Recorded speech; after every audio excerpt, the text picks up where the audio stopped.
하나님 말씀은 역대하 5장 1절에서 14절까지의 말씀입니다. 역대하 5장 1절에서 14절입니다.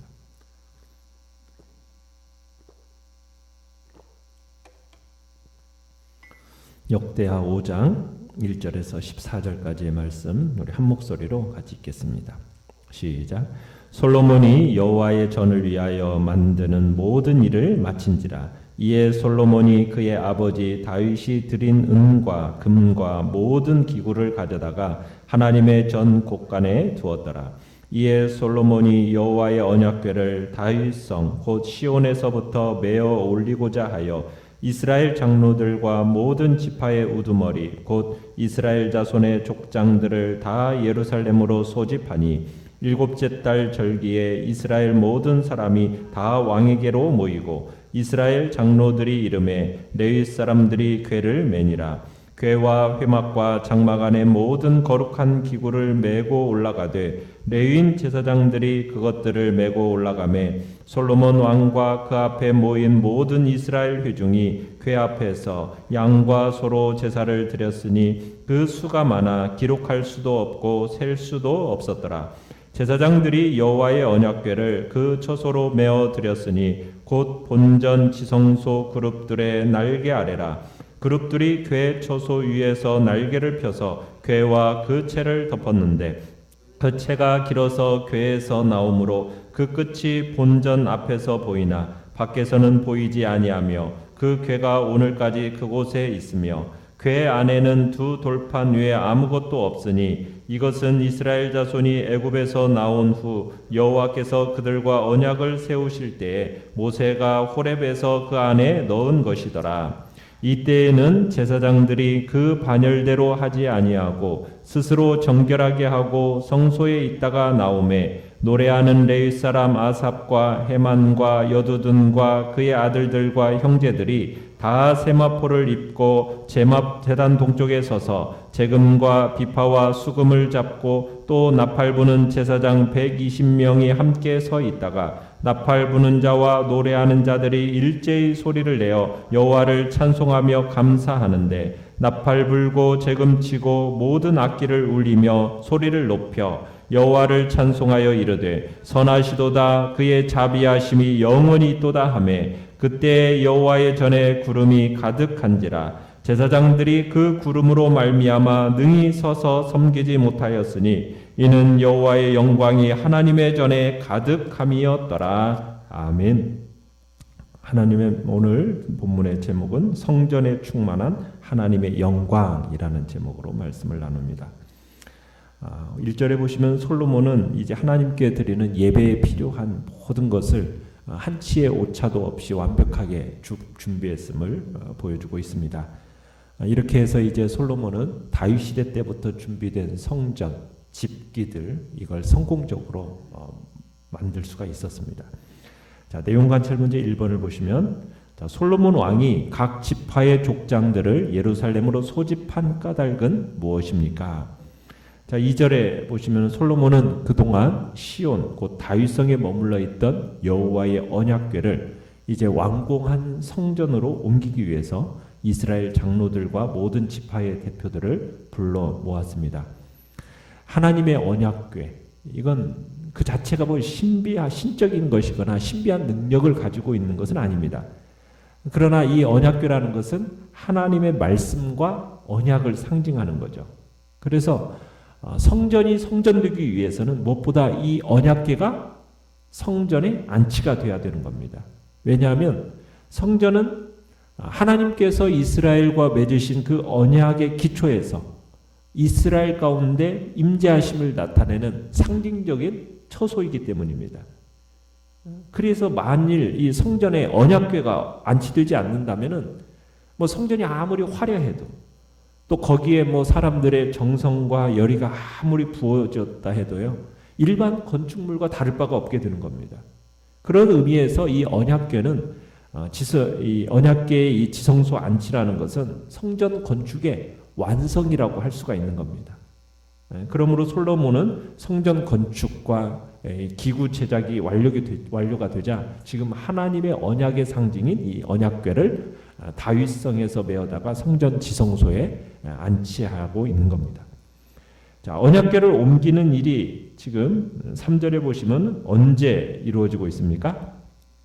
일곱째 달 절기에 이렇게 되어 있죠. 일곱째 달이라고 하면은 7월 절기, 초막절 절기가 시작되기 일주일 전 이렇게 생각하시면 됩니다. 유대력, 종교 달력으로 7월이면은 오늘 일반 달력으로는 새해를 시작하는 1월입니다. 그러니까 언약궤가 일곱째 달에 성전으로 운반된다라는 것은 상당한 의미가 있어요. 초막절의 의미가 무엇입니까? 이스라엘 백성들이 출애굽 사건을 기념하기 위해서 임시 숙소, 초막 아니면 장막 이런 곳에 살았었지 않습니까? 그곳에서 이스라엘의 광야 생활이 이제 끝나고 하나님이 그들을 약속의 땅으로 데리고 오셔서 거기에 집을 짓고 안식을 누리게 하신 것을 기념하기 위해서 이제 초막절을 지킨 겁니다. 그리고 이 초막절 때 모세는 출애굽 2세들에게 이세들과 언약을 새로이 함고 그들에게 율법을 7년마다 이 절기에 읽으라고 지시를 했었습니다. 그래서 이 1월 1일 어떻게 보면 오늘의 1월 1일이죠. 7월 첫날은 신년식이고 나팔절이라고 그래서 그 다음에 10일은 하나님이 백성들의 죄를 용서하시고 새 출발을 허락하신다는 대속죄일. 그게 이제 7월 10일이죠. 그러니까 새로운 시작, 또 갱신, 이것과 연관된 절기들이 지금 이 7월 달에 이렇게 일곱째 달에 있는데 이 성전 헌단식을 지금 이때 행하고 있는 것입니다. 출애굽 사건하고 매우 밀접한 관계가 있는 절기인 것으로서 이제 지금까지 언약궤, 어떻게 보면은 언약궤가 성전으로 옮겨졌다라는 것은 이제 어떻게 보면 출애굽의 하나님이 임시 거처에서 영구적인 처소로 옮겨졌다, 이런 의미가 있다라고 볼 수 있습니다. 그래서 이제 3절에서 이제 5절까지는 모든 이스라엘의 지도자들이 모이자 이제 제사장들과 레위 사람들이 언약궤와 장막의 기구들을 새 성전으로 옮깁니다. 자, 언약궤를 성전으로 옮기는 이 운반하는 일에 있어서 두 가지 긴장감을 줍니다. 왜냐하면 첫 번째, 다윗 시대 때 이 언약궤를 옮기다가 어떤 일이 있었습니까? 이 다윗 운송하다가 그때 사람이 죽는 일이 있었잖아요. 그렇기 때문에 혹여나 이 언약궤를 운송하는 과정 속에서 사고 없이 끝날 것인가, 이런 긴장감이 있고요. 또 두 번째는 과연 여호와 하나님께서 새로 지어진 이 집을 좋아하실 것인가. 자, 이런 긴장감 속에서 아마 이 언약궤가 운송되어졌을 겁니다. 그래서 솔로몬과 온 이스라엘이 성전을 건축하고 헌당하는 일에 이제 온 마음이 이스라엘이 한 마음이 되어가지고 이제 모든 사람이 기쁘게 동참하고 있음을 강조하기 위해서 6절에 보시면은 셀 수도 없을 만큼 정말 많은 제물을 드렸다라고 얘기하고 있습니다. 결국 드디어 이제 사고 없이 언약궤가 성전에 안치게 되게 됨을 7절에서 보여주고 있습니다. 자, 내용과 설문제 2번을 보시면 언약궤를 어디로 메어드렸으며 궤 안에는 무엇이 있었습니까? 자, 어디에 지금 안치가 됩니까? 언약궤가 이제 지성소, 성전의 중심부라고 할 수 있는 지성소 그룹들의 날개 아래에 안치가 됩니다. 그리고 9절에 보면은 궤를 운반할 때 사용했던 그 막대 두 개가 무척 길어서 그 끝이 지성소의 정면에 있는 성소에서 또 보였다. 그런데 성소를 벗어나서는 보이지 않았다. 이렇게 얘기를 하고 있고요. 10절에서는 자, 그 언약궤 속에는 뭐만 있습니까? 모세가 호렙산에서 받은 두 돌판 외에는 아무것도 없었다. 지금 이렇게 얘기하고 있습니다. 그러니까 이 사실을 강조하는 것은 그 원래 언약궤 안에 또 뭐가 덧붙여 있었죠? 언약궤에 있었던 것이 아론의 쌍난 지팡이와 만나 담은 항아리.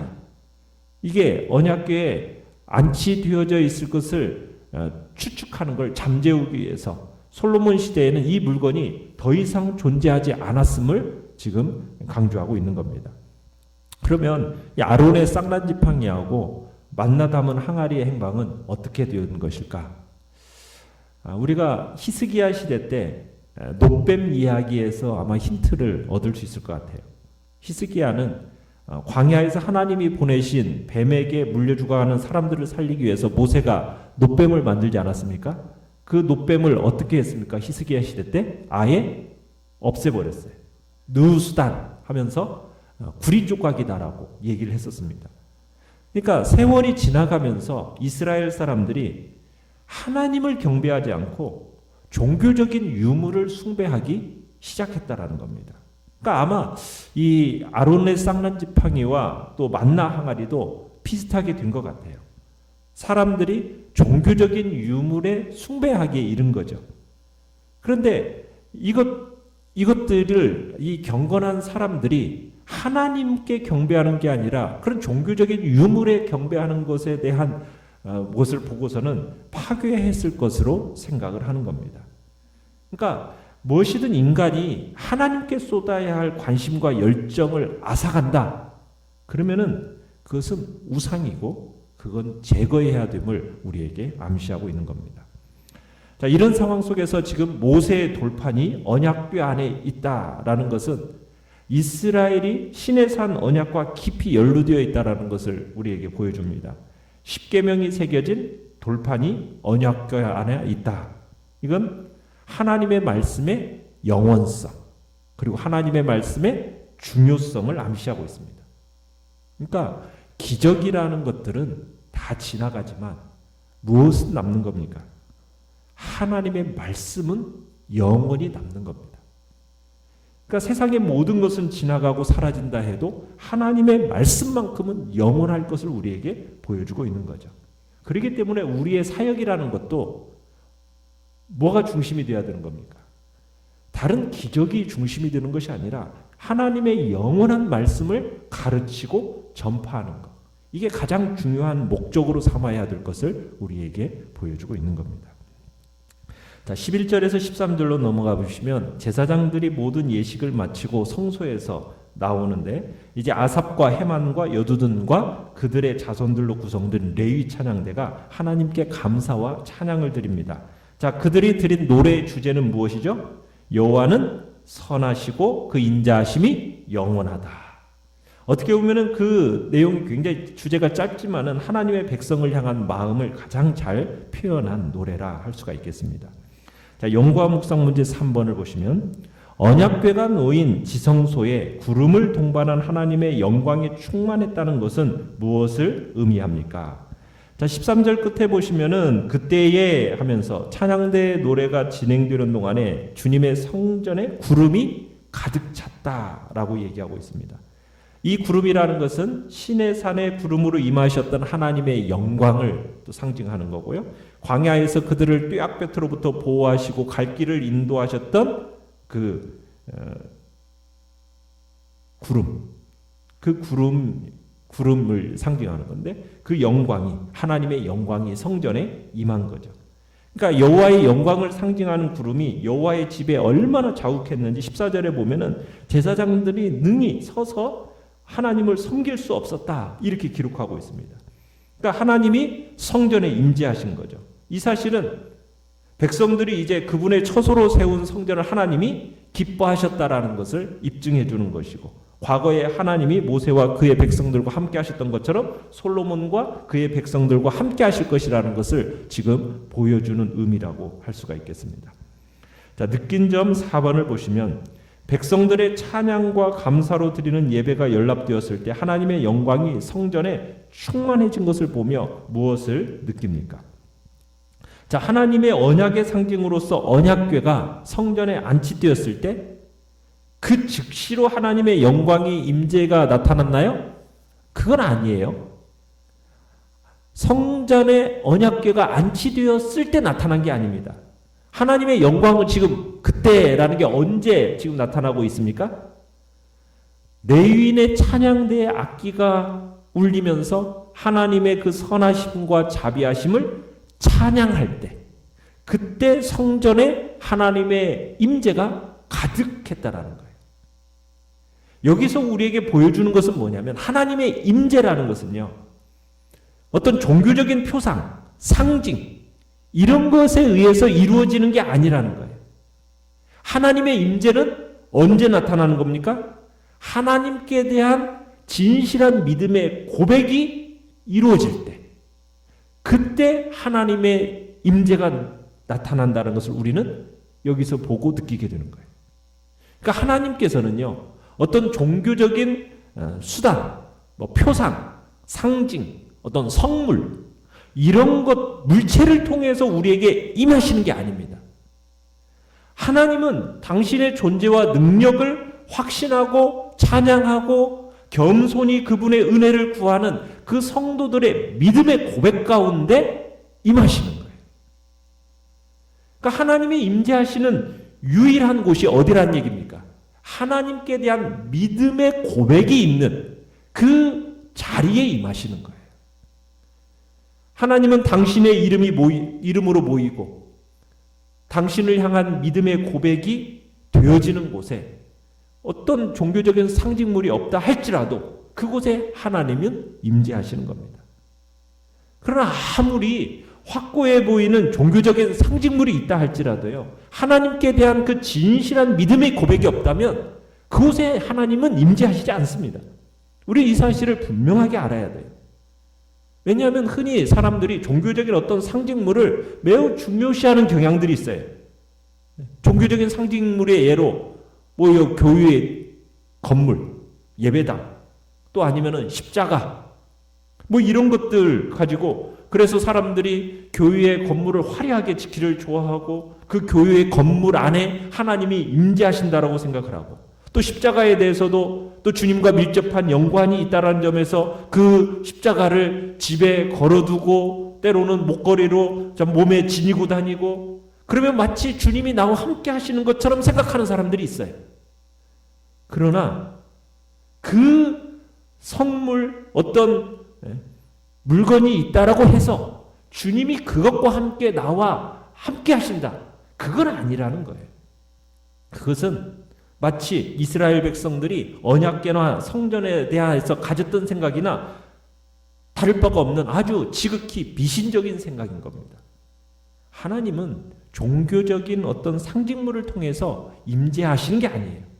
그렇게 만약 생각한다면 그건 비성경적인 생각이고, 그렇게 생각하는 순간 치명적인 결과에 이를 수 있다는 거 우리는 기억해야 됩니다. 교회의 건물도 십자가도 때로는 하나님의 말씀을 담은 이 성경책 자체, 이것 자체조차도 하나님께 대한 진실한 믿음의 고백이 없다면 그건 아무런 의미도 없다라는 겁니다. 그렇기 때문에 우리는 신앙생활에 있어서 참된 믿음의 고백이 우리의 입술에서 가득한 것이 중요한 것이고, 정말 하나님을 찬양하고 그분을 향한 감사의 고백이 넘쳐나는 것이 중요하다라는 것. 우리는 그것을 주님 앞에서 기억해내면서 정말 하나님을 향한 나의 신실한 믿음의 고백들이 나의 입술에서 진정으로 나오기를, 그리고 하나님을 향한 찬양과 감사의 고백이 마음에서부터 우리의 입술을 통해 고백되어지는 그런 복된 역사가 있기를 바랍니다. 그러면 하나님의 영광스러운 임재를 우리가 경험하게 되고 놀라운 신앙의 체험들을 하게 되실 것입니다. 결단과 적용 5번을 보시면 솔로몬 성전의 중심부에 하나님의 임재의 상징인 언약궤가 있었듯이 내 삶의 중심부에도 하나님의 보좌를 모시고 있습니까? 내 삶 자체도 예배의 한 부분임을 깨달았다면 나는 어떻게 매일의 삶을 통해 하나님을 기쁘게 하겠습니까? 지성소에 하나님의 언약궤가 딱 있었듯이 내 마음의 중심에 여호와 하나님을 모시고 늘 항상 주님을 찬양하며 그분을 항상 거룩하게 구별하고 정말 하나님 앞에 나 자신을 힘써 드리겠다라고 결단할 때 하나님께서 우리 안에 충만하게 임재하실 것을 믿고, 그리고 하나님으로 말미암아 풍성한 삶을 살게 될 것입니다. 오늘의 기도 같이 읽겠습니다. 시작. 세상이 주는 영광보다 하나님이 주시는 영광을 더욱 사모하게 하소서. 아멘. 말씀을 생각하면서 기도하시고 연약한 우리의 지체들을 위해서 기도해 주시며 또 오늘 이번 주에 있을 대면 예배 이제 시작입니다. 하나님께서 은혜를 덧입혀 주시고 또 성도들을 풍성하게 주의 은혜 안으로 불러 모아 달라고 주님이여 세 번 부르짖으면서 합심해서 기도하겠습니다.